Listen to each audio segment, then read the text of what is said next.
और देखिए, जिसका इंतजार सबको था वो तारीखें आ गई हैं। लोकसभा चुनाव 7 चरणों में कराए जाएंगे और 19 अप्रैल पहला चरण से शुरू होकर 4 जून मतगणना तक लोकसभा चुनाव। इस बीच देखिए, लगभग 1 घंटे की प्रेस कॉन्फ्रेंस में तमाम अपने इंतजामों के बारे में बताते हुए मुख्य चुनाव आयुक्त राजीव कुमार ने लोकसभा चुनाव की तारीखों का ऐलान कर दिया है। अब देखिए, आपके सामने यहां पर हम दिखा रहे हैं चरण वाइज। 5वां चरण होगा, उसमें महाराष्ट्र जम्मू कश्मीर होगा।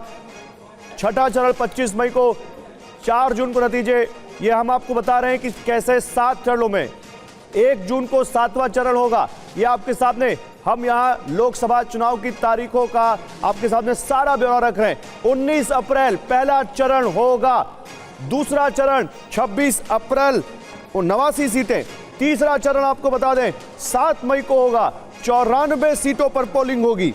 चौथा चरण 14 मई को होगा, 13 मई को होगा, 96 सीटों पर पोलिंग होगी।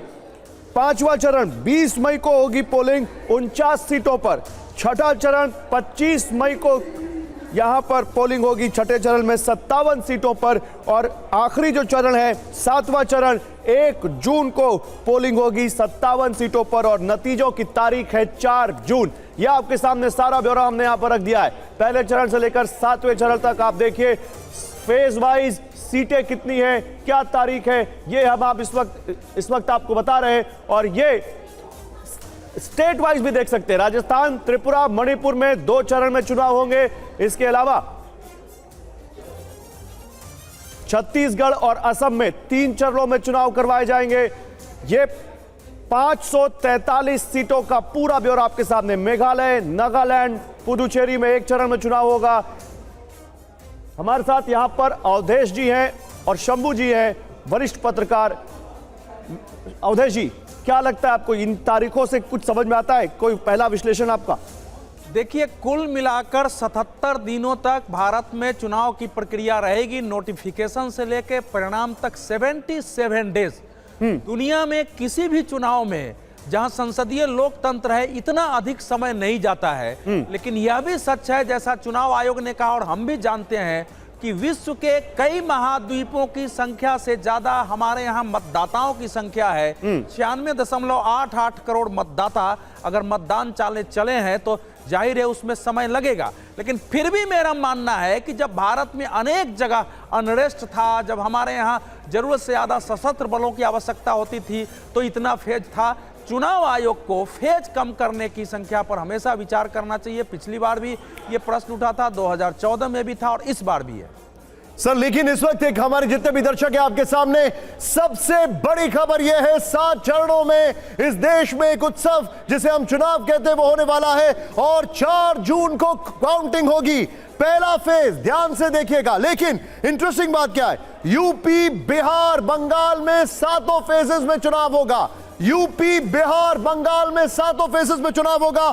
पहला फेज 19 अप्रैल 102 सीट, सबसे ज्यादा सीटें पहले फेज में। दूसरा फेज 26 अप्रैल करीब 89 सीट्स। तीसरा फेज 7 मई 94 सीट्स। फिर उसके बाद चौथा फेज 14 मई को होगा, जो हम आपको दिखा रहे हैं। 5वां फेज 20 मई को होगा और 6ठा फेज 25 मई को होगा, यह हम आपको दिखा रहे हैं। 7वां फेज 1 जून को और 4 जून को काउंटिंग। शंभुनाथ जी मेरे साथ हैं, हमारे देश के कोने कोने में हमारे रिपोर्टर्स अभी हैं जो कि आपको वहां की ताजा हालात बताएंगे। शंभुनाथ जी, यूपी, बिहार, बंगाल 7 फेज। लेकिन सर, एक बात है जो आज इस चुनाव में सबसे इंटरेस्टिंग है, 1,82,00,000 फर्स्ट टाइम वोटर्स, करीब 19 करोड़ 74 लाख 20 से 29 साल का वोटर। ये वो वोटर है जो देश का युवा है। ये कैसे इस चुनाव को देखेगा सर? देखिए, जो नया वोटर है उसको ये थोड़ा सा कुछ नयापन होता है हर एक आदमी के अंदर कि हम वोट करें, और उसका रुझान कोई बहुत परिपक्व नहीं होता। देखिए, नया वोटर। लेकिन सर, ये वो वोटर है जिसने, मतलब मैं फर्स्ट टाइम वोटर्स की बात करूं, जिसने अभी तक अपने कॉन्शियस में बीजेपी की सरकार ही देखी है। जाहिर है, तो उसके लिए सरकार का मतलब बीजेपी है, वो शायद दूसरी पार्टियों को उतना समझ नहीं पाएगा। और जो पहली बार वोट करने जाता है वो हरदम उसी पार्टी की तरफ जा रहा होता है जिसको उसे देखा है। जाहिर है, ये 18 से या 20-21 साल के बीच के बच्चे होंगे, इन्होंने पिछले 10 वर्ष से सिर्फ बीजेपी को देखा है। यानी जब से उनमें समझदारी डेवलप होनी शुरू हुई होगी तब से वो सिर्फ बीजेपी को देख रहे हैं। तो ये बीजेपी के लिए थोड़ा सा फायदे का होता है।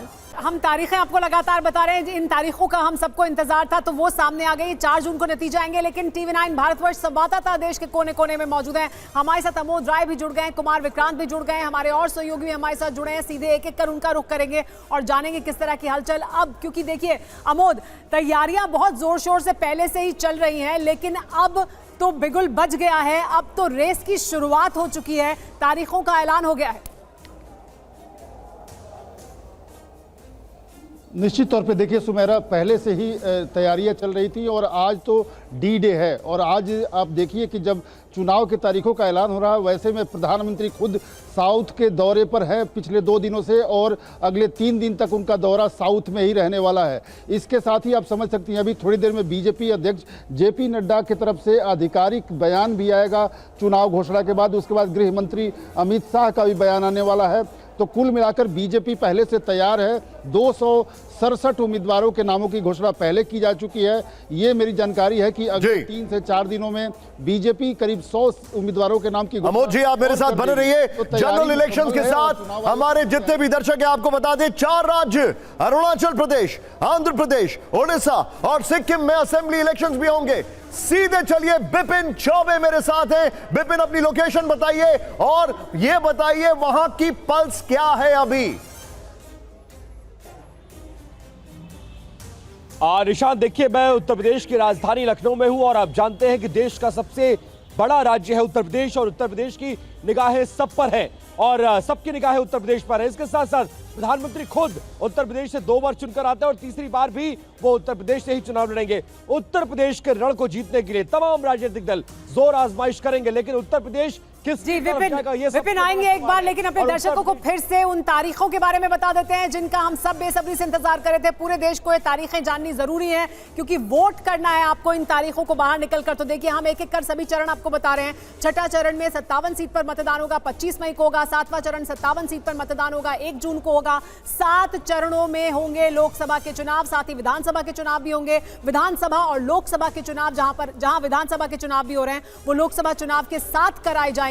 तारीखें हम आपको बता रहे हैं। पहला चरण 19 अप्रैल, दूसरा चरण 26 अप्रैल और इस तरह से आगे बढ़ेंगे एक एक कर तमाम चरण। 7 चरण में मतदान हो रहा है, लेकिन वो प्रदेश जहां पर सबसे ज्यादा चरणों में मतदान होगा वो है उत्तर प्रदेश, पश्चिम बंगाल और बिहार। पश्चिम बंगाल में पिछली बार भी जिस तरह की घटनाक्रम रहा था, बार बार इस तरह की तस्वीरें सामने आई थी जिसमें यह चुनौती थी कि सुनिश्चित कराया जा सके, कानून व्यवस्था को बनाए रखा जा सके और उस वजह से भी 7 चरण में चुनाव कराया गया था। तो देखिए हम आपको एक एक कर यूपी में किन किन तारीखों को चुनाव होना है वो भी हम आपको बता रहे हैं। जम्मू कश्मीर की जो सीटें हैं उन पर चुनाव होगा 19 अप्रैल को, 26 अप्रैल को, 7 जून, 13 जून और 20 मई को। ये देखिए 7 मई और 20 मई को। तीसरा चरण जो है 7 मई को होना है, चौथा चरण 13 मई को, 5वां चरण 20 मई को। लेकिन साथ ही देखिए हम नीचे आपको दिखा रहे हैं किस प्रदेश में कितने चरणों में मतदान होगा और वो कौन कौन सी तारीखें होंगी। तो मध्य प्रदेश का आंकड़ा भी हम दिखा रहे हैं इस वक्त, आप अपने स्क्रीन पर लगातार देखते रहें। जी निशांत, ये जो आपके सामने आंकड़ा है, ये आंकड़ा मतलब जो हम डेट्स दिखा रहे हैं इसको देखिए जरा आप।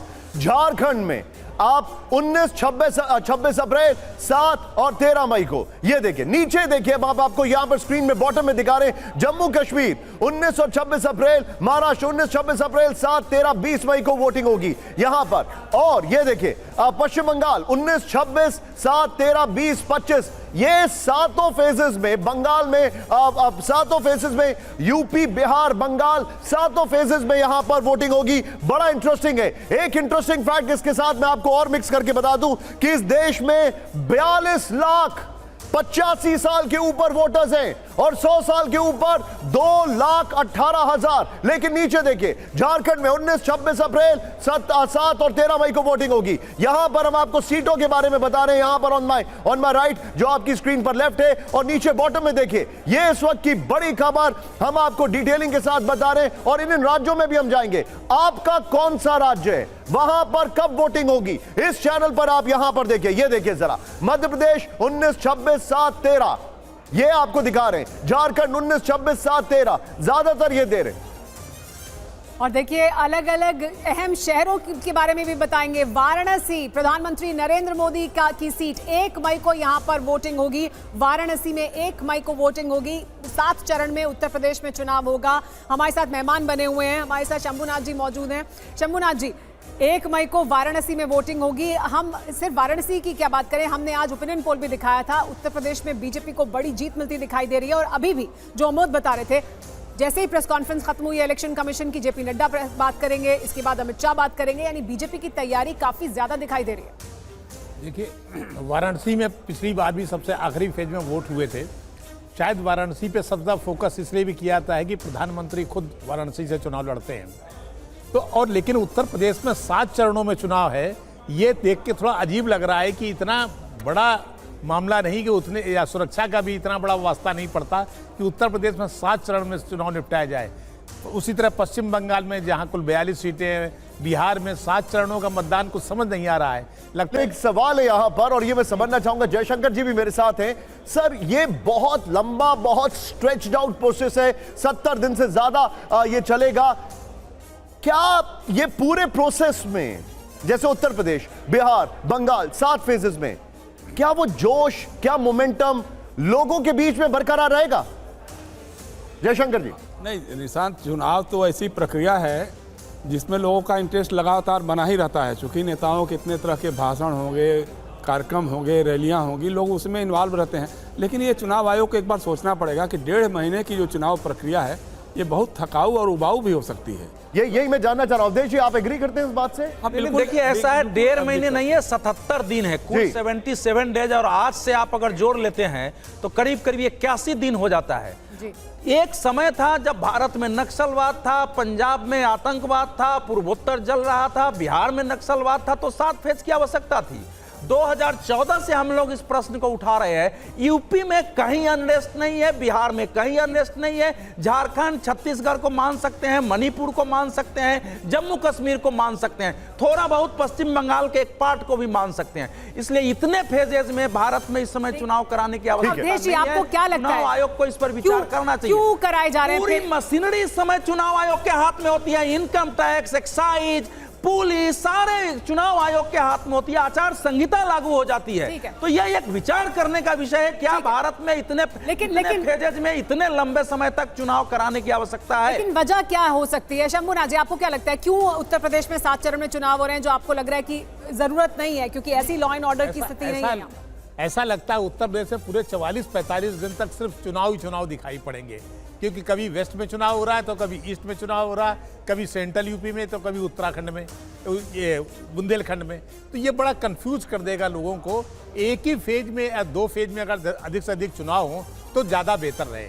शंभुनाथ जी, मैं आपको बहुत माफी के साथ रोक रहा हूं, क्योंकि आपने एक सवाल खड़ा किया है, इसलिए जवाब दर्शकों को दे रहा हूं। नीचे देखिए, अगर आपको कंफ्यूजन है, ब्रेकिंग न्यूज में, टिकर पर ब्रेकिंग न्यूज में, आपके शहर, आपके राज्य में कब वोटिंग हो रही है। अब सुमेरा, हम और आप 26 अप्रैल को वोट डाल सकते हैं गौतम बुद्ध नगर में। मैं यही देखकर बहुत खुश हो रही थी। 26 अप्रैल को अमरोहा, मेरठ, गाजियाबाद में भी वोटिंग हो रही है। लोकसभा चुनाव लखनऊ में 20 मई को वोटिंग है, और वाराणसी में कब है? 1 जून को। 1 मई को। 1 मई को ये यहां पर, ये 1 जून को वाराणसी में वोटिंग है। लखनऊ में आपके सामने हमने आपको दिखाया 20 को। पश्चिमी यूपी की 8 सीटों पर 19 अप्रैल को चुनाव होगा। आपका राज्य, आपका शहर, 19 अप्रैल सहारनपुर, कैराना, नगीना, मुजफ्फरनगर में वोटिंग हो रही है। ये देखिए, अब आपको मैं दिखा रहा हूं, ये अपना शहर जरा डेडलाइन मान के मार्क करके चलिए। बिजनौर, मुरादाबाद, रामपुर, पीलीभीत में 19 अप्रैल को वोटिंग हो रही है। ये देखिए, 26 अप्रैल को हमें वोट डालना है गौतम बुद्ध नगर में मुझे और सुमेरा को, बुलंदशहर, अलीगढ़, मथुरा में। सुमेरा, और इस वजह से आप भी देखिए, जरूर देखिए, हम जो नीचे आपको आपके शहर की वोटिंग डेट बता रहे हैं, इस तारीख को जाकर आपको मतदान करना है, क्योंकि वो सबसे अहम अधिकार है। आज चुनाव आयोग की तरफ से भी प्रेस कॉन्फ्रेंस में कहा गया कि आखिरकार तो वोटर को बाहर निकलना है और अपने मताधिकार का इस्तेमाल करना है। ये सुनिश्चित करने के लिए कि वोटर अपने घर से बाहर निकले, मतदान करें, निष्पक्ष चुनाव हो, हर संभव प्रक्रिया का पालन किया गया है। चुनाव को निष्पक्ष करने के लिए, ताकि तमाम तरह की जो दिक्कतें हैं उनको दूर किया जा सके, इसके लिए तमाम कदम उठाए गए ताकि आप अपने घर से बाहर निकलें और मतदान करें। तो हम आपके शहर में किस दिन होगा मतदान ये बता रहे हैं। नीचे आप तारीख देख रहे हैं, 26 अप्रैल को अमरोहा, मेरठ, बागपत, गाजियाबाद में वोटिंग। अभी हम यूपी का दिखा रहे हैं, शहरों में रहते हैं तो आप इन तारीखों को नोट कर लीजिए। देखते रहिए TV9 भारतवर्ष, क्योंकि हम आपको बता रहे हैं कि आपके शहर में कब और किस दिन वोटिंग होनी है। लेकिन 4 जून का दिन भी याद रखिए। TV9 भारतवर्ष पर ही हम आपको सबसे तेज नतीजे भी दिखाएंगे। अभी से हम आपको यह भी बता देते हैं। लेकिन सुमेरा एक बता दीजिए, अगले 1 घंटे के अंदर हम वापस ओपिनियन पोल पर भी आ रहे हैं। सुमेरा, एक डेटा आ रहा है वॉल पर, आइए देखते हैं। जरा सीधे दिखाइए ये क्या डेटा है जो वॉल पर हम अपने दर्शकों को दिखा रहे हैं। हमारी डेटा सेंटर टीम जो है वो लेकर आई है। Sumera please go ahead. तो देखिए, हम आपको बड़ी जो अहम सीटें हैं वो बता रहे हैं कि कहां पर कब किस दिन मतदान होगा। प्रधानमंत्री की जो सीट है वो वहां होगी। और देखिए ये है शेड्यूल, ये हम आपको दिखा रहे हैं कि किस किस शहर में, ये तमाम शहर हैं उत्तर प्रदेश के, और इन शहरों में किस दिन वोट होने वाला है वो हम आपको दिखा रहे हैं। तो देखिए, कैराना, सहारनपुर, मुजफ्फरनगर, बिजनौर, नगीना, मुरादाबाद, रामपुर, ये जो तमाम जगहें हैं इन पर एक साथ मतदान होगा। इनकी जो मतदान की तारीख है, काउंटिंग ऑफ वोट्स तो 4 जून को होंगे, लेकिन डेट ऑफ पोल है 19 अप्रैल। 19 अप्रैल को इन तमाम शहरों में, यानी सहारनपुर, कैराना, मुजफ्फरनगर, बिजनौर, नगीना, मुरादाबाद, रामपुर और पीलीभीत में मतदान होगा 19 अप्रैल को। इसके बाद अमरोहा, मेरठ, बागपत, गाजियाबाद, गौतम बुद्ध नगर, बुलंदशहर, अलीगढ़ और मथुरा में 26 अप्रैल को मतदान होगा। इसके अलावा संभल, हाथरस, आगरा, फतेहपुर सीकरी, फिरोजाबाद, मैनपुरी, एटा, बदायूं, आंवला और बरेली, यहां पर जो डेट ऑफ पोल है वो 7 मई है। 7 मई को इन जो शहर हैं या ये जो कॉन्स्टिट्यूएंसीज हैं यहां पर मतदान होना है।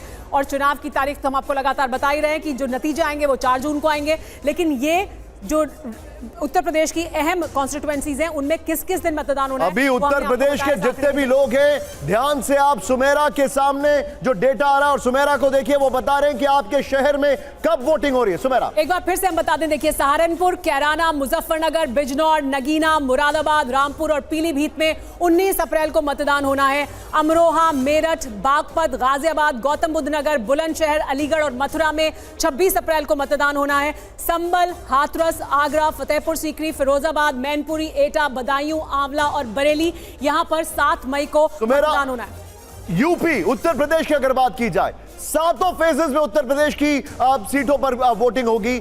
अब आपका कौन सा शहर है, वहां पर आपको कब वोट डालना है, यह हम आपको बताने वाले। सुमेरा ने आपको कुछ बताए आंकड़े, कुछ डेटा बताया आपको, कब कब कहां कहां कौन कौन से दिन वोटिंग होने वाली है। अब कुछ और सीटों पर हम आपको दिखाने वाले। ये आया, ये देखिए दूसरा पेज है सुमेरा। जी हां, देखिए दूसरा पेज आ गया है। ये आपको शाहजहांपुर, खेड़ी, धौरहरा, गांव में भी है वोटिंग। सुमेरा देखिए जरा, 13 तारीख को फर्रुखाबाद में वोटिंग। फर्रुखाबाद, इटावा, कन्नौज, कानपुर, अकबरपुर, बहराइच, मिश्रिक, हरदोई, सीतापुर, धरौरा, खेरी, शाहजहांपुर। इसके अलावा ये जो तमाम जगह है, यहाँ पर जो डेट ऑफ पोल है वो है 13 मई। 13 मई को इन तमाम शहरों में मतदान होना है। इसके बाद मोहनलालगंज, लखनऊ, रायबरेली, अमेठी, जालौन, झांसी, हमीरपुर, बांदा, फतेहपुर, कौशाम्बी, बाराबंकी, फैजाबाद, कैसरगंज, गोंडा, इन तमाम जगहों पर जो डेट ऑफ पोल है रोकूंगा माफी के लिए। कानपुर में 13 तारीख को है और लखनऊ में 20 तारीख को है। जी हाँ, लखनऊ में 20 तारीख को है। रायबरेली और अमेठी, देखिए कांग्रेस पार्टी की 2 अहम सीटें हैं, ये यहाँ क्या होना है। डेट ऑफ पोल है 20 मई। और इसके बाद देखिए ये है सुल्तानपुर, प्रतापगढ़, फूलपुर, इलाहाबाद, अंबेडकर नगर, श्रावस्ती, डुमरियागंज, बस्ती, संत कबीर नगर, लालगंज, आजमगढ़, अहम सीट है समाजवादी पार्टी के लिए, जौनपुर, मछली शहर और भदोई, यहाँ पर 25 मई को होने हैं चुनाव। एक बार जरा हमारे दर्शकों को बताना चाहूंगा, कानपुर इसमें से जो वैसे तो सारे शहर जरूरी है, लेकिन कानपुर जो है वहां पर 13 तारीख को वोटिंग है। 13/5 समझ लीजिए आप कानपुर में। लखनऊ में 20 तारीख को वोटिंग है और इलाहाबाद में अगर बात की जाए तो 25 तारीख को, प्रयागराज 25 तारीख को वोटिंग है। आपके शहर में कौन सी तारीख को कब वोटिंग है, जरा ध्यान से देखते रहिए। सुमेरा एक बार फिर से हम आपको बता देते हैं शहर। देखिए शाहजहांपुर खेरी जी निशा। अब जरा ये बड़ा इंटरेस्टिंग है, एक बड़ा अच्छा डेटा मैं आपको इस बीच में बताना चाहूंगा। हमारे जितने भी दर्शक हैं, 12 राज्य ऐसे हैं जहां पर महिलाएं पुरुषों से ज्यादा हैं इन टर्म्स ऑफ वोटर्स। ये बहुत बड़ी बात है। और जो विमेन रेशो है वोटर्स का वो 948 हो गया है। ये बड़ी अच्छी बात है। और यहां पर मैं आपके सामने एक डेटा लेकर आ रहा हूं।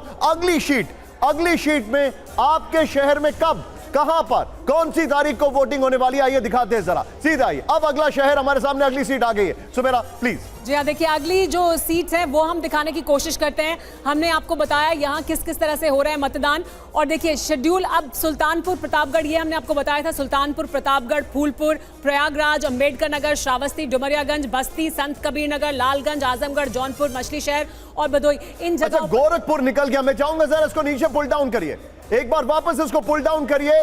नीचे हमने दिखा रहे थे गोरखपुर। अगला जो है वहां पर गोरखपुर है, लेकिन मैं अपने दर्शकों को दिखाना चाहूंगा, उसी को जरा पुल डाउन करिए। देखिए ये जो आप देख रहे हैं, ये आपकी स्क्रीन पर लाइव ईसी का डेटा हम आपके सामने लेकर आ रहे हैं। बस इसको पुल अप करिए यहां पर। अब मैं आपको दिखाने वाला हूं ये शेड्यूल जो आपके सामने है। ये देखिए उत्तर प्रदेश का मैप है। इसमें कौन कौन से फेज में कब कब चुनाव होना है। अच्छा, ये इन्होंने कलर वाइज दे रखा है, इसको होल्ड करिएगा। जी हाँ, देखिए फर्स्ट फेज ये येलो है, जो पश्चिमी उत्तर प्रदेश का इलाका है। ये येलो जो है ये पहला फेज है उत्तर प्रदेश में जो चुनाव होना है। सेकंड फेज है जो ब्लू फेज है वो इस तरफ दिल्ली के नजदीक है। जी हाँ, ये वाला जो पूरा इलाका है दिल्ली के हरियाणा और दिल्ली के नजदीक। जी हाँ, ये है सेकंड फेज। थर्ड फेज है इसके बाद, यानी सेंट्रल उत्तर प्रदेश जिसे हम मान सकते हैं, ये जो केंद्रीय सेंट्रल इलाका है उत्तर प्रदेश का, यहाँ पर थर्ड फेज में मतदान होगा। तो मेरा एक बार हमारे दर्शकों को हम दिखाना चाहेंगे उत्तर प्रदेश में पहले चरण में। सुमेरा आइए जरा, ज्वाइन मी प्लीज। पहले चरण में सहारनपुर, सुमेरा बड़ा ध्यान से देख रही हैं, 19 अप्रैल सहारनपुर। ये देखिए कैराना, मुजफ्फरनगर, बिजनौर, फिर उसके बाद नगीना, मुरादाबाद, पीलीभीत। नेक्स्ट फेज दिखाइए, दूसरा फेज दिखाइए जरा सुमेरा। ओवर। देखिए 26 अप्रैल में जो दूसरा फेज है, दूसरा चरण है, उसमें होगा चुनाव अमरोहा, बागपत, गौतम बुद्ध नगर, अलीगढ़, मेरठ, गाजियाबाद, बुलंदशहर और मथुरा में ये दूसरे चरण का मतदान होगा। दूसरे चरण में 26 अप्रैल को अमरोहा, बागपत, गौतम बुद्ध नगर, अलीगढ़, मेरठ, गाजियाबाद, बुलंदशहर और मथुरा में मतदान होना है। ये हम एक एक कर आपको सीट्स बता रहे हैं, चरण कौन कौन सा है, किस चरण में कहां पर मतदान होना है, ये आपको बता रहे हैं। तो जरूर देखिए अपने शहर का नाम। हम 26 अप्रैल को वोट देने के लिए पूरी तरह तैयार हैं, नोएडा, गौतम बुद्ध नगर। लेकिन तीसरा चरण आपके सामने अब आ रहा है। तीसरा चरण उत्तर प्रदेश में 26 अप्रैल आपने देखा, दूसरा चरण था। अब जरा तीसरा चरण हम दिखा रहे हैं। सुमेरा, तीसरा चरण से पहले एक सवाल आप पूछा जा रही है। जी हाँ, तीसरा चरण हम दिखाएं उससे पहले हम आपको नतीजों की जो तारीख है वो भी लगातार बता रहे हैं, क्योंकि 4 जून को नतीजे आ जाएंगे, यानी तय हो जाएगा कि 2024 में सत्ता किसके हाथ में जाने वाली है। 19 अप्रैल को कहां यानी पहले चरण में कहां हो रहा है मतदान, वो हम आपको दिखा रहे हैं। इसके बाद हमने आपको दूसरा चरण दिखाया 19 अप्रैल के बाद। दूसरे चरण में कहां मतदान हो गया 26 अप्रैल में। जो दूसरा चरण है उत्तर प्रदेश में 26 अप्रैल को होगा। 26 अप्रैल का जो मतदान है वो अमरोहा, मेरठ, बागपत, गाजियाबाद, गौतम बुद्ध नगर, जहां हम मौजूद हैं, यानी हम गौतम बुद्ध नगर में मतदान करेंगे। बुलंदशहर, अलीगढ़, मथुरा में दूसरे चरण का मतदान होगा। 4 जून को नतीजे आएंगे। हम सीधे नीचे आपको वो शहर भी दिखा रहे हैं जहां पर अलग अलग तारीखें, जहां पर मतदान होना है। उत्तर प्रदेश तो मेरा एक सवाल मैं यहां पर पूछना चाहूंगा शंभुनाथ जी से। शंभुनाथ जी, इलेक्शन कमिश्नर ने 3M के ऊपर बड़ा जोर दिया है। 3M, अब वो 3M में मैं उस कंपनी का यहां पर प्रचार नहीं कर रहा हूं, प्लीज ये मत सोचिएगा, लेकिन 3M यानी मसल, मनी और मिस इन्फॉर्मेशन, ये उनके ऊपर उन्होंने बड़ा एम्फसाइज किया है। और मनी को लेकर उन्होंने कहा, जो कि मैं हैरान हो गया, 835% सीजर बढ़ा। 2022-23 में 11 स्टेट्स में 3400 करोड़ कैश पकड़ा गया है। योर टेक सर यहां पर शंभुनाथ जी। वैसे चुनाव आयोग पहले भी मनी और इस पर खासतौर पे जो 3M बताए आपने, इन तीनों पर जोर देता रहा है। कोई अफवाहें न फैलाई जाएं, कोई नफरती भाषण न दिए जाएं, कोई जातीय आधार पर किसी पर हमला नहीं किया जाए। ये पहले भी होता रहा है, ये कोई नई बात नहीं हुई है। लेकिन 3400 करोड़ जब्त किया गया कैश, ये जरूर महत्वपूर्ण है। ये शायद पहली बार ऐसा हुआ होगा कि चुनाव ऐलान होने के पहले ये पता कर लिया गया। इसके अलावा चुनाव आयोग ने सुरक्षा के बंदोबस्त किए ही हैं, इसलिए ये कहा जाए कि ये जो तीनों चीज़ों पर जोर दिया जा रहा है, ये पहली बार नहीं हुआ, पहले भी लगातार हुआ है। और इसका असर, कुछ पॉजिटिव असर दिखेगा ही, दिखता भी रहा है। कि इन तीनों एम का असर दिखाई पड़ता है। भाई अगर नफरती भाषण दिए जाते हैं, अगर जाति आधार पर पोलराइजेशन, जाति और धर्म के आधार पर पोलराइजेशन किया जाता है, इसका एक असर पड़ता है। और जिस तरह 7 चरणों में वोट पड़ेंगे और उत्तर प्रदेश जैसे राज्य में जहाँ ज़्यादा असर दिखाई पड़ता है, वहाँ इसका कितना चुनाव आयोग कंट्रोल कर पाएगा, ये तो समय बताएगा। सर 2004 से अवधेश जी लगातार वोटिंग परसेंटेज बढ़ रहा है। 2004 में देश में 58%, 58.7%, 07% था। अब 2009 में 58.2%, 2014 में 66.44 और फिर 2019 में 67% से ज्यादा वोट पड़ा है। मैं ये जानना चाहूंगा आपसे अवधेश जी कि क्या इस लॉन्ग ड्रॉन प्रोसेस में वोटिंग परसेंटेज बढ़ेगा या नहीं बढ़ेगा? फर्स्ट टाइम वोटर्स हैं, बहुत सारे लोग हैं, लेकिन एक बार फिर से हमें बताया गया। सुमेरा, आइए हम लोग जरा एक बार फिर से वॉल की तरफ रुख करें। सुमेरा जी हाँ, देखिए हम एक बार फिर बताते हैं कि कहां पर मतदान होना है। पार्लियामेंट्री सीट्स जहां पर मतदान होना है, ये देखिए बिहार का जो अब सीटें हैं बिहार की, वो हम आपको बता रहे हैं। बिहार में औरंगाबाद, गया, नवादा और जमुई, देखिए ये जो चारों सीटें हैं, इनमें जो मतदान होगा, डेट ऑफ पोल है 19 अप्रैल। 19 अप्रैल को औरंगाबाद, गया, नवादा और जमुई में मतदान होगा।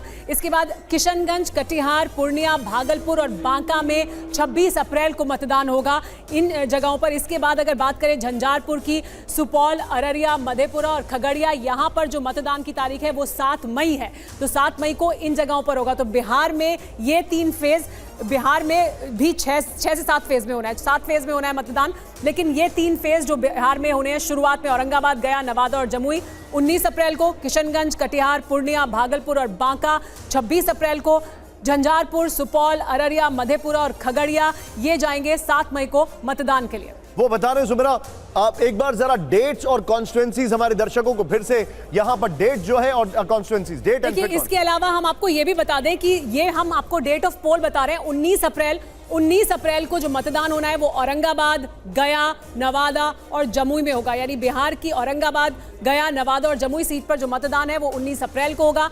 इसके पहले जो नॉमिनेशंस फाइल होंगे उसकी तारीख भी है 28, स्क्रूटनी ऑफ नॉमिनेशंस, और उसके बाद last date of withdrawal of candidature है 2 अप्रैल को। तो देखिए जो डेट ऑफ पोल है वो 19 अप्रैल है। 19 अप्रैल को जो मतदान होना है वो यहाँ होना है औरंगाबाद, गया, नवादा और जमुई में। इसके बाद अगर हम बताएं आपको किशनगंज की बात करते हैं, किशनगंज, कटिहार, पूर्णिया, भागलपुर और बांका, यहाँ पर जो मतदान होगा वो डेट ऑफ पोल है 26 अप्रैल को होगा।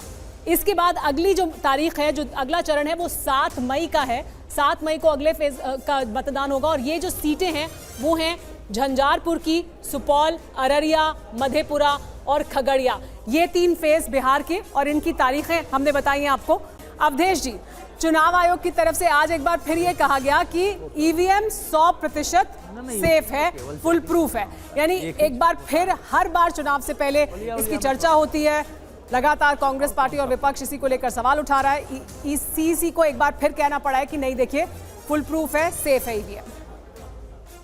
अवधेश जी, एक सेकंड, ईवीएम इस समय हमारे जो सवाल हमारे सामने 3 सवाल उठे हैं चुनाव आयोग का। हम पॉलिटिकल चर्चा कर सकते हैं, लेकिन चुनाव की घोषणा के बाद चुनाव आयोग को देखें तो इसमें 3 चीजें होती है। एक तो चुनाव आयोग द्वारा तैयारी, मतदाता सूची, धनबल के प्रभाव को कम करना, पॉलिटिकल पार्टियों के डिस्कोर्स के लिए और फेक न्यूज, ये 5 चीजें हैं। पॉलिटिकल डिस्कशन हम कर लेंगे। इसमें चुनाव आयोग ने अपने तैयारी के जो खाका दिए हैं वो चुनाव आयोग हमेशा देता रहा है कि कैसे हमने सबको एक्टिव किया है। अवधेश जी, चुनाव आयोग से सवाल पूछा गया प्रेस कॉन्फ्रेंस में, फिर से पूछा गया ईवीएम को लेकर सवाल, क्योंकि ईवीएम को लेकर फिर सवाल उठते हैं बार-बार। यानी उन्हें एक बार फिर सफाई देनी पड़ी ईवीएम को लेकर। चुनाव आयोग की तरफ से एक बार फिर ये कहा गया कि आप अपनी भाषा पर संयम रखें, राजनीतिक दलों की जिम्मेदारी है कि आप इस तरह की भाषा का इस्तेमाल ना करें, जिसको कि लेकर चुनाव आयोग को फिर आपको गाइडलाइंस जारी करनी पड़ी। लेकिन फिर भी यही होता है बार बार। नहीं, ऐसा है। इसको दूसरे रूप में देखिए, कल ही सुप्रीम कोर्ट ने ईवीएम को लेकर के 2 याचिकाएं खारिज की हैं। चुनाव आयोग ने 56 लाख ईवीएम की चर्चा की और बिल्कुल स्पष्ट किया है, लेकिन जहां तक मॉडल कोड ऑफ कंडक्ट का प्रश्न है, मैं फिर मानता हूं कि इस देश का पॉलिटिकल डिस्कोर्स पॉलिटिकल पार्टियां ही तय कर सकती हैं। उसके लिए पहले से क्रिमिनल्स एक्ट हैं, हमारे यहाँ इलेक्शन लॉ के अंदर भी हैं, लेकिन हमारे यहाँ मॉडल कोड ऑफ कंडक्ट का लीगल वैल्यू नहीं है। आप कह सकते हैं। अवधेश जी 4:30 बज रहे हैं। जिन जिन दर्शकों ने टीवी सेट को ऑन किया है, सुमेरा आपको बताने वाली है कि आपके शहर में कब वोटिंग होगी, लेकिन उससे पहले एक बार फिर से जिन जिन दर्शकों ने टीवी 9 भारतवर्ष ऑन किया है, सबसे पहले आपको बता दूं पहला फेज 102 सीट और पहला फेज होगा 19/4 को। यह इस वक्त की बड़ी खबर मैं आपको बता रहा हूं। एक बार फिर से राउंड अप दे रहा हूं, उसके बाद सीधे सीटों पर जा रहा हूं। पहला फेज 102 सीट 19/4 को पहला फेज। दूसरा फेज 89 सीट्स 26/4 को वोटिंग होगी। तीसरा फेज 94 सीट 7/5 को यानी 7 मई को। फिर उसके बाद आप आ जाइए चौथा फेज 96 सीट्स 13/5 को वोटिंग होगी। फिर उसके बाद पांचवा फेज 49 सीट्स 20/5 को वोटिंग होगी। छठा फेज 57, छठा और सातवां फेज दोनों में 57 सीट्स हैं 25/5 को और 1/6 यानी 1 जून को काउंटिंग होगी 4 जून को। सुमेरा अब शहर और बात करें। हम शहरों की बात करें उससे पहले प्रधानमंत्री नरेंद्र मोदी ने ट्वीट किया है और एक नहीं कई ट्वीट्स उन्होंने किए हैं। क्या कहा है प्रधानमंत्री नरेंद्र मोदी ने अपने ट्वीट में चुनाव की इन तारीखों के ऐलान के बाद? आपको बताते हैं। सबसे पहले उन्होंने कहा कि I drive great strength from people's blessings. लोगों की शुभकामनाओं से, उनके आशीर्वाद से मुझे ताकत मिलती है, शक्ति मिलती है, स्पेशली खास तौर पर गरीब, किसान, युवा और नारी शक्ति के आशीर्वाद से। वेंदे से जब वो ये कहते हैं मैं हूं मोदी का परिवार, it fills me with joy and makes me work harder to build a विकसित भारत। जब वो ये कहते हैं कि वो मोदी का परिवार है तो ये मेरे दिल को खुशी से भर देता है और मुझे और मेहनत करने के लिए, विकसित भारत बनाने के लिए प्रेरित करता है। This is the era to make it happen and together we will. यही समय है, यही समय है तब जबकि हम विकसित भारत बना सकते हैं। हमें साथ मिलकर ऐसा करना है। टुगेदर वी विल, यही समय है, कहा प्रधानमंत्री नरेंद्र मोदी ने अपने ट्वीट में। जी अगला ट्वीट निशांत अगर आप लेना चाहें। I can clearly see that the coming 5 years will be about our collective resolve of establishing the roadmap that will guide our trajectory as a nation for the next 1000 years.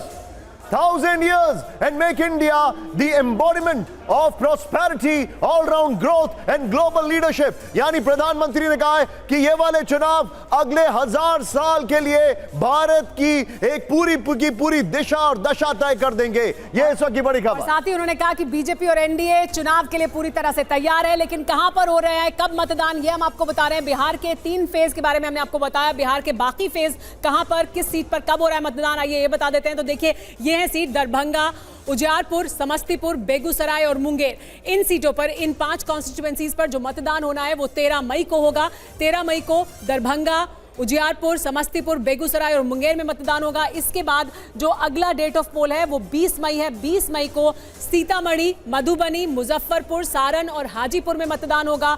और इसके बाद हम अगला date of पोल आपको बताते हैं जो 25 मई है। 25 मई को मतदान होगा। 25 मई को मतदान किन सीटों पर होगा? देखिए वाल्मीकि नगर, पश्चिम चंपारण, पूर्वी चंपारण, शिवहर, वैशाली, गोपालगंज, सिवान और महाराजगंज। इसके बाद अगला जो फेज है यानी जो डेट ऑफ पोल है वो है 1 जून को, माफ कीजिएगा, 1 जून और 1 जून को जो मतदान होना है वो नालंदा, पटना साहिब, पाटलिपुत्र, आरा, बक्सर, सासाराम, कराकट और जहानाबाद। ये जो सीटें हैं एक बार फिर से सुनिए, नालंदा, पटना साहिब, पाटलिपुत्र, आरा, बक्सर, सासाराम, मेरा ये बड़ा इंटरेस्टिंग है ना, यहाँ पर जो मतदान 1 जून को वाराणसी में भी वोटिंग है, 1 जून को पटना साहिब में भी वोटिंग है, 1 जून को वाराणसी में भी वोटिंग है, 1 जून को पटना साहिब में भी वोटिंग है। बड़ा इंटरेस्टिंग है ये। अगर आप देखें जरा, हम we are just connecting the dots इस वक्त आपके सामने, लेकिन जो सुमेरा ने आपको बताया एक बार फिर से ये देखिए। और देखिए निशांत, बक्सर और ये जो इलाका है ये उत्तर प्रदेश से लगता हुआ इलाका है।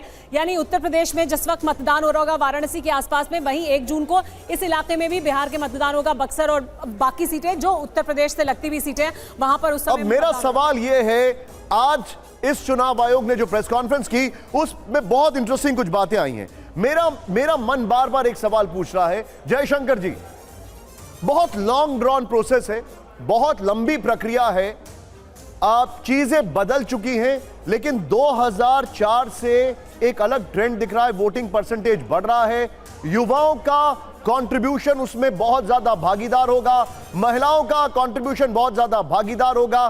क्या आपको लगता है कि पॉलिटिकल पार्टीज वो जोश मेंटेन कर पाएंगे जिससे कि वोटिंग परसेंटेज और बढ़े?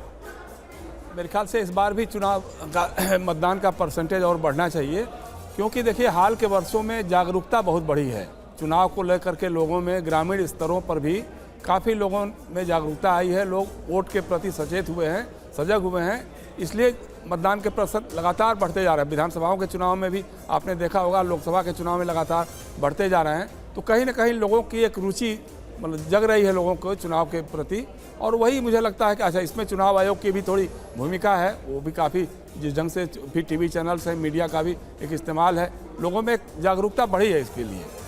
जयशंकर जी, लेकिन जब मतदान होता है तो अगर लोग ये मान के चल रहे हैं कि एक पार्टी को एज है या फायदा दिखाई दे रहा है, ज्यादा लोकप्रिय दिखाई दे रही है, तो क्या फिर ये जो वोटिंग परसेंटेज है उस पर उसका असर पड़ सकता है? वोटिंग परसेंटेज बढ़ने का असर तो निश्चित रूप से पड़ेगा ही पड़ेगा, लेकिन देखिए ये तो अपने देखने का नज़रिया होता है कि किसके प्रति में, किसी एक पार्टी के प्रति, किसी एक नेता के प्रति लोगों का रुझान बढ़ रहा है कि नहीं बढ़ रहा है। जब नतीजे आ जाएंगे उस पर हम लोग ज़्यादा चर्चा कर पाएंगे। अभी तो ठीक है, अभी ओपिनियंस के नाम पे तमाम तरह की चीज़ें परोसी जाती है। हम अपने दर्शकों को हमारा स्क्रीन जो है वो भी एक बार फिर से बता देते हैं। देखिए नीचे हम आपको वीआईपी सीट्स, यानी वो वीआईपी कैंडिडेट्स जो मैदान में हैं, चुनावी मैदान में उतरेंगे, जिनके नाम का ऐलान हो गया है, उनकी सीट्स के बारे में भी जानकारी दे रहे हैं कि उनकी सीट पर कब और किस तारीख को मतदान होगा। तो वीआईपी सीट पर देखिए गजेंद्र सिंह शेखावत की जो सीट है जोधपुर की, वहां कब मतदान होगा ये हम आपको बता रहे हैं। ऐसे ही उनकी जो सीट है उस पर 26 अप्रैल को वोटिंग होनी है। ऐसे ही तमाम और जो केंद्रीय मंत्री हैं, बड़े नेता हैं अक्रॉस पार्टी लाइन्स, वो उनकी सीट पर किस दिन किस तारीख को मतदान होने वाला है वो हम लगातार आपको स्क्रीन पर दिखा रहे हैं। साथ ही वो तमाम फेजेस जिनमें मतदान होना है, अलग अलग राज्यों में किन किन सीटों पर मतदान होना है, वो भी हम आपको अपने स्क्रीन पर लगातार दिखा रहे हैं। और ऊपर आप जरा अंदाजा लगाइए, हम 7 चरणों की तारीखें बता रहे हैं जी। 96 करोड़, 96 करोड़, ऑलमोस्ट 97 करोड़, क्योंकि 96 करोड़ 88,21,926 वोटर्स हैं। 96 करोड़, पुरुष 49 करोड़ से ज्यादा, महिला वोटर्स 47 करोड़ से ज्यादा। कितना बड़ा इलेक्टोरल प्रोसेस है, सोचिए आप जरा, मैसिव, कितना बड़ा इलेक्टोरल प्रोसेस है। और एक बड़ी उपलब्धि चुनाव आयोग ने वो भी किया है कि महिलाओं का जो अनुपात है पुरुषों की तुलना में वो बढ़ा है ज्यादातर जगहों पर। और आइए अब छत्तीसगढ़ में किस किस तारीख को और कब कब हो रहा है मतदान, निशांत आइए वो बताना शुरू करते हैं, क्योंकि छत्तीसगढ़ की जो जानकारी है वो भी हमारे पास आ चुकी है। तो देखिए बिहार की सीटों का जो आंकड़ा है वो हमारे पास है। 5वां चरण 40 सीट, सीतामढ़ी, मुजफ्फरपुर, हाजीपुर, मधुबनी और सारण, ये हम दिखाएंगे। देखिए ये जो आंकड़ा है वो हमारे सामने है। देखिए हम बता रहे हैं आपको छत्तीसगढ़ में कब और किस तारीख पे मतदान होना है, किन किन सीटों पर मतदान होना है। छत्तीसगढ़ की अगर बात की जाए तो सबसे पहले आपको मैं बताना चाहूंगा, हम लोग थोड़ा अलग अलग तरीके से आपको दिखा रहे हैं। देखिए थोड़ा सा ये केओस और कंफ्यूजन के लिए हम माफी चाहेंगे, लेकिन छत्तीसगढ़ की अगर बात की जाए तो उसका जो आंकड़ा है वो हम आपके सामने, मतलब उसका जो डेटा है वो आपके सामने हम लेकर आ रहे हैं। ये देखिए जरा, छत्तीसगढ़, उससे पहले मध्य प्रदेश आ गया तो वही देख लीजिए आप। ये देखिए 26 अप्रैल को मध्य प्रदेश में 7 सीटें, टीकमगढ़, दमोह, खजुराहो, सतना, रीवा, होशंगाबाद, बैतूल मध्य प्रदेश में। दूसरा चरण मध्य प्रदेश में, जी हाँ निशांत, आ गया है आंकड़ा हमारे पास। छत्तीसगढ़ का आंकड़ा भी अब हमारे पास मौजूद है। तो देखिए छत्तीसगढ़ में जो पहले चरण का मतदान होगा, डेट ऑफ पोल वो है 19 अप्रैल, और 19 अप्रैल को बस्तर में मतदान हो रहा है। और देखिए छत्तीसगढ़ एक ऐसा राज्य भी है जहां पर आपको बहुत से जो समीकरण है, कानून व्यवस्था की जो मुद्दे हैं उनको ध्यान में रखते हुए चुनाव कराना पड़ता है। इस वजह से भी यहां पर तर्क हो सकता है कि अलग अलग फेजेस में क्यों कराया जा रहा है। तो बस्तर में सिर्फ होगा मतदान 19 अप्रैल को। इसके बाद जो नेक्स्ट फेज है वो है 26 अप्रैल को। 26 अप्रैल को जो मतदान होना है वो होना है राजनांदगांव में, महासमुंद में और कांकेर में। और इसके बाद अगला जो फेज है छत्तीसगढ़ का वो 7 मई को है। 7 मई को होगा अगले फेज में मतदान, तीसरे फेज में। और इसमें जो सीटें आएंगी वो सरगुजा है, रायगढ़ है, जांजगीर चंपा है, कोरबा, बिलासपुर, दुर्ग और रायपुर। ये सीटें तीसरे फेज में छत्तीसगढ़ में मतदान के लिए जाएंगी। तो ये 3 फेज छत्तीसगढ़ के 19 अप्रैल को बस्तर में, 26 अप्रैल को राजनांदगांव, महासमुंद और कांकेर में, और इसके बाद 7 मई को सरगुजा, रायगढ़, जांजगीर चांपा, कोरबा, बिलासपुर, दुर्ग और रायपुर, ये 3 फेज छत्तीसगढ़ और ये हम बात कर रहे हैं छत्तीसगढ़ की। लेकिन बड़ी इंटरेस्टिंग बात है, मुख्य चुनाव आयुक्त ने करीब 5 बार शायरी की। आज करीब 5 बार उन्होंने शायरी की। वो काफी उत्साहित दिख रहे थे चुनावों को लेकर, हम भी काफी उत्साहित हैं, लेकिन ये उत्साह क्या बना रहेगा, ये गौर करने वाली बात है। जी सुमेरा, उनकी 2 साल की मेहनत है, और आमतौर पे हम बजट के दौरान देखते हैं कि लोग इस तरह से शेरो शायरी या ताकि बहुत बोरिंग ना हो जाए, उसे इंटरेस्टिंग रखें। उनके कोलीग्स भले ही बदल गए हो, लेकिन उनका जोश नहीं बदला था। ये बड़ी गौर करने वाली बात है। मैं सीधे चलूंगा, मेरे साथ हमारे खास मेहमान अवधेश जी। अब जो सबसे इंटरेस्टिंग चीज है, जिसके लिए कि मुझे कह के बड़ा फख्र भी हो रहा है, 85 साल के ऊपर के जो लोग हैं, और उसमें भी करीब 40% ऐसे लोग हैं जिनको डिसेबिलिटीज हैं, वो घर से वोट कर पाएंगे। ये अपने आप में एक बहुत अच्छी चीज है, और ऐसे कई सारे प्रोसीजर्स किए हैं जिससे लोगों को दिक्कत ना हो। इस दिशा में भी हमें बात जरूर करनी चाहिए। निश्चित रूप से चुनाव आयोग की कुछ तैयारियां जिसमें सेंसिटिविटी आई है। अब एक कि जो लोग जो दिव्यांग हैं, जो हमारे यहाँ 85 वर्ष से ज़्यादा उम्र के करीब 82 लाख मतदाता हैं, और 100 वर्ष से ऊपर के 2,18,000 मतदाता हैं, तो इनके लिए एक विशेष व्यवस्था है कि जो भी चाहेगा कि हम मतदान केंद्र पर नहीं जाएंगे, उनके लिए व्यवस्था होगी। लेकिन चुनाव आयोग ने यह भी कहा है कि इवन इस उम्र के लोगों में भी मतदान केंद्र पर जाके ही मतदान करने की ज्यादा। अरे सर, आप अंदाजा लगाएं, अब वो तो वोटर है ही ना जो 100 साल के ऊपर के हैं। 2,18,000 100 साल के ऊपर के वोटर्स हैं। 1952 के मतदान में भी हो रहे होंगे वोटर। बिल्कुल ठीक बात। सुनिए, आपका एक प्रश्न का मैं उत्तर देना चाहूंगा, वोटिंग परसेंटेज बढ़ने का। देखिए, 89 से हमारे देश में खंडित जनादेश शुरू हुआ। राज्य में अस्थिर सरकार है, केंद्र में अस्थिर सरकार, उसको बचाने के लिए तो लोगों की राजनीति से अभिरुचि घटती गई, सरकारें गिरती रही, बनती रही। धीरे धीरे फिर ये ट्रेंड बदला है। 2009 के आसपास से देखेंगे कि राज्यों के विधानसभाओं में स्थिर जनादेश मिलने लगा है, वैसे वैसे वोटिंग परसेंटेज बढ़ा है। ठीक है सर, केंद्र में भी आप देखेंगे कि उसके सर, अब मैं पहली बार स्क्रीन पे थोड़ा सा बायस हो रहा हूं। मेरी पैदाइश एमपी की है। एमपी में कब चुनाव कहां कहां होने वाले हैं, डेट के साथ मैं दिखा रहा हूं, वैसे बाकी जगह की भी मैं दिखाऊंगा। मध्य प्रदेश की बात, 19 अप्रैल पहला चरण आपके सामने है। मध्य प्रदेश में आपकी स्क्रीन पर 19 अप्रैल सीधी शेडोल जबलपुर, वहां पर मैंने काफी पढ़ाई की है। मंडला, बालाघाट, छिंदवाड़ा, पहला 19 अप्रैल। अब दूसरे चरण की बात करें सुमेरा, दूसरा चरण 26 अप्रैल को टीकमगढ़, खजुराहो, रीवा, बैतूल, दमोह, सतना और होशंगाबाद। और निशांत, मैं हूं नहीं मध्य प्रदेश की, लेकिन रीवा में मैंने भी अपने जीवन का एक हिस्सा बिताया है। क्या बात है। अब देखिए, अब हम आ गए तीसरे चरण पर। मध्य प्रदेश में तीसरे चरण की बात करें, 7 मई मुरैना, ग्वालियर में मैंने पढ़ाई की है, भिंड के पेड़े मशहूर हैं, गुना कई लोग जाते हैं, विदिशा, भोपाल और सागर और राजगढ़, ये आपके सामने। सुमेरा, अगला चरण मध्य प्रदेश में तीसरा चरण 7 मई को होगा। यहाँ पर जो मतदान होगा 13 मई को देवास, मंदसौर, धर, खरगोन, उज्जैन, रतलाम, इंदौर और खंडवा में मतदान होगा। 13 मई के मतदान इन सीटों पर होंगे। देखिए, चौथा चरण है जिसमें उज्जैन में, रतलाम में, इंदौर में मतदान होना है। और ये अब बात कर रहे हैं, ये हम मध्य प्रदेश की बात कर रहे हैं चौथे चरण में। अब हम बात करते हैं अगला चरण जो आपके सामने आने वाला है। देखिए, या अगला, अब ये देखिए, अब मध्य प्रदेश में चौथा चरण आपने देखा। अब अगला स्टेट दिखाते हैं।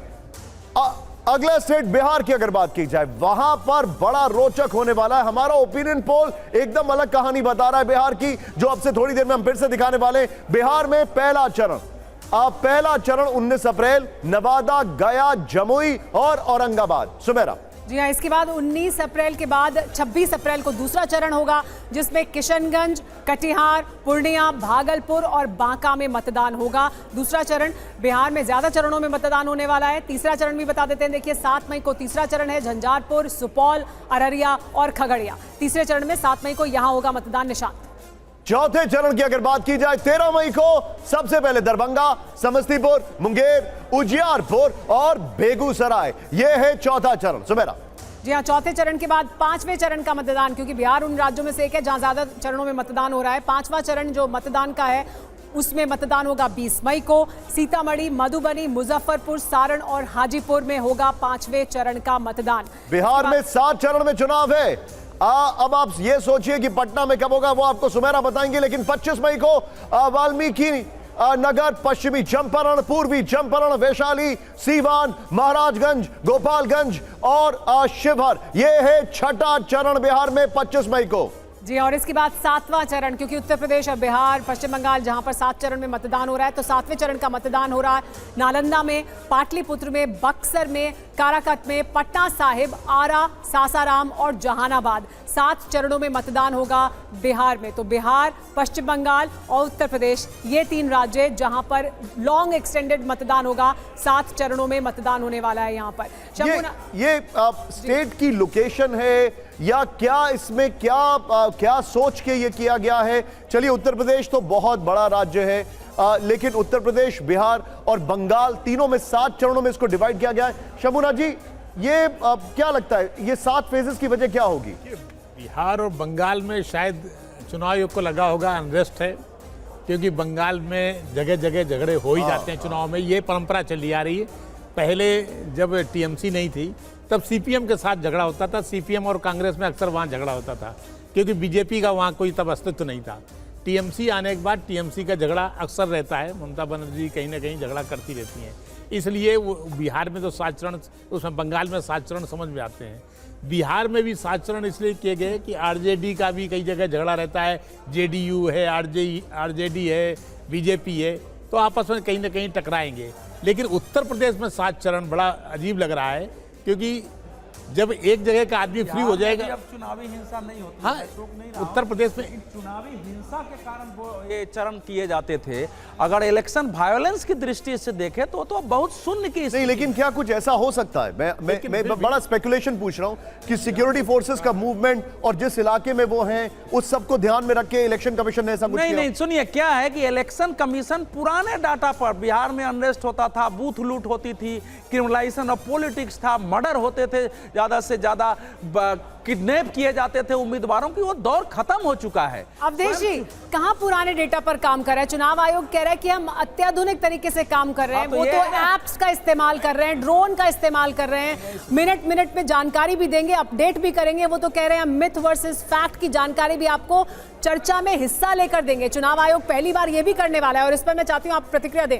उन्होंने कहा है कि लोग फेक न्यूज फैलाते हैं, मिथ वर्सेस रियलिटी। हकीकत क्या है इसमें? हम सिर्फ जानकारी नहीं देंगे, हम हिस्सा बनेंगे, हम प्रोएक्टिव होंगे। तो वो तो प्रोएक्टिव है, सब कुछ तो वो देख रहे हैं, 2 साल से मेहनत कर रहे हैं, एक एक चीज उन्होंने देखी, एक एक सीट, एक एक राज्य में वो गए हैं। तो ऐसा तो नहीं है कि उन्हें जानकारी नहीं है, सब कुछ पता है उन्हें, उसके बाद भी ये फैसला। प्रक्रिया पर परिश्रम हो रहा है, लेकिन अगर आप हिंसा का डाटा आधुनिक इस्तेमाल करेंगे तो 7 चरण में चुनाव की आवश्यकता बिहार, यूपी वगैरह में नहीं पड़ेगी। एक दूसरी बात जो चुनाव आयोग ने कहा है, वो चुनाव आयोग का अपना, मैं मानता हूं कि उनकी भूमिका है, वो जरूर कहें कि हाँ हमारे यहाँ लोग कैसे वोट डाले, लोग कैसे, लोगों की आप आलोचना मत करें लोग। लेकिन इस समय का परिस्थिति स्वयं चुनाव आयोग कहता है कि बाहुबल को हमने चुनाव से लगभग खत्म कर दिया है, धन बल का प्रभाव हमारे यहाँ ज्यादा है।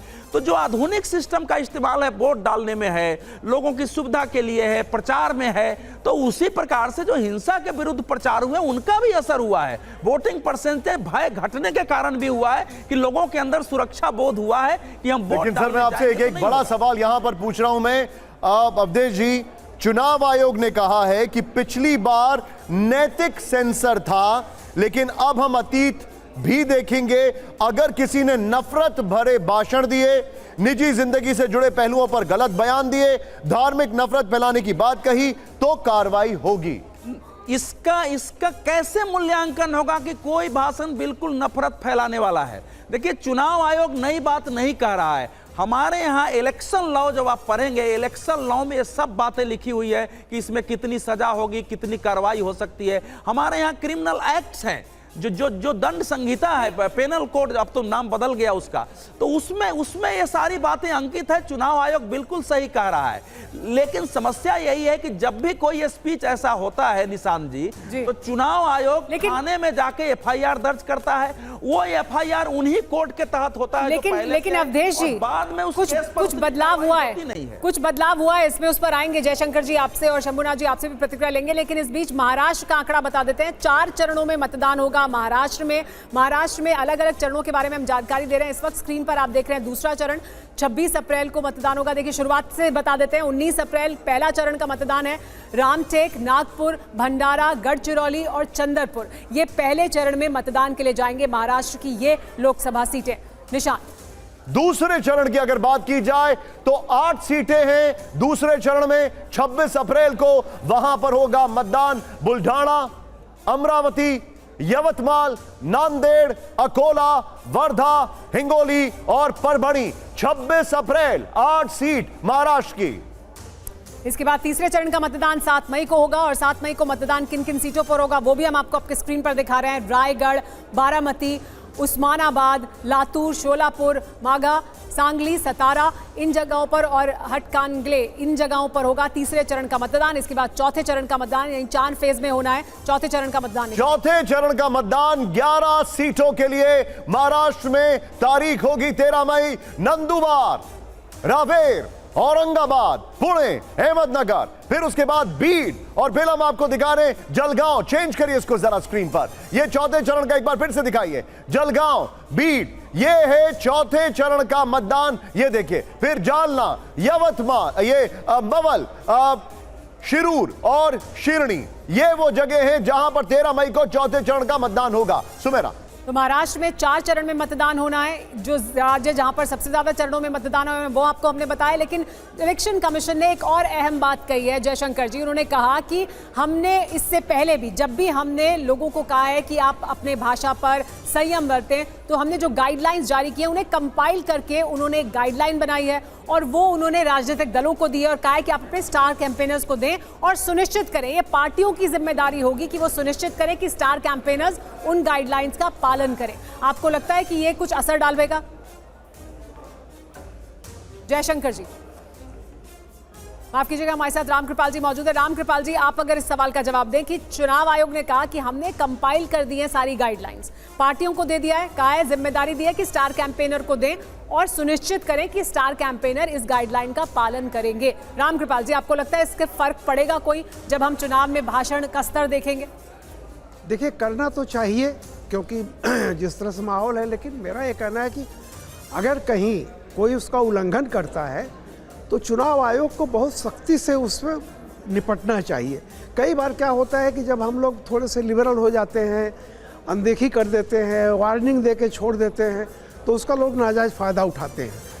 तो मुझको ऐसा लग रहा है कि, और मैं मानता हूँ कि जिस तरह से एक परिवर्तन आ रहा है, चुनाव आयोग सख्त हो रहा है, मैंने पूरा सुना है, तो इस बार निश्चित रूप से हम ये उम्मीद रखते हैं कि सारी पॉलिटिकल पार्टीज़ कम से कम इसका ध्यान रखेंगी और शायद ऐसी नौबत ना आए कि कोई एक्शन लेना पड़े चुनाव आयोग को।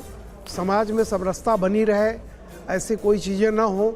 और चुनाव आयोग ने तो ये भी कहा है कि हमने इवन अखबारों को, टेलीविज़न को भी सबको एक गाइडलाइंस दी गई हैं, तो बहुत अच्छी बात है।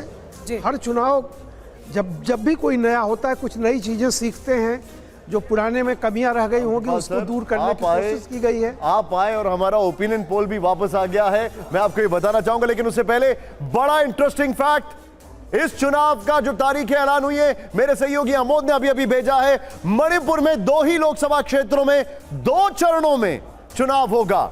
मणिपुर हिंसा को ध्यान में रखते हुए 2 लोकसभा वाले राज्य में 2 फेज में चुनाव रखा गया है। यह एक बड़ा इंटरेस्टिंग फैक्ट है।